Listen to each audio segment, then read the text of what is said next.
So we're going to look at this fill handle over here. It only exists on this side. So how does it work?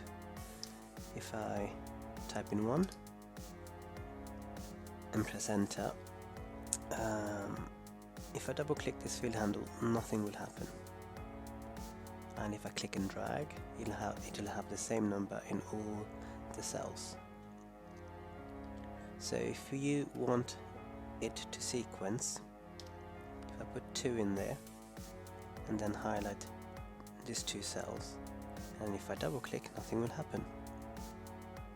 But if you click and drag, they will go in order 1, 2, 3, 4, 5, 6, 7.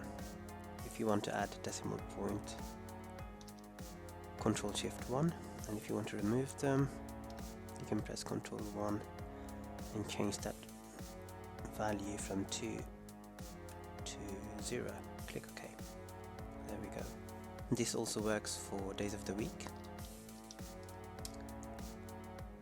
If I double click the fill handle now, it will automatically go to 7th row because we have data on the left. This also works for months of the year.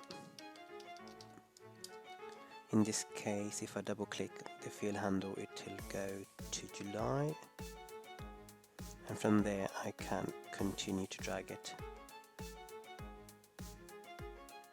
There we go.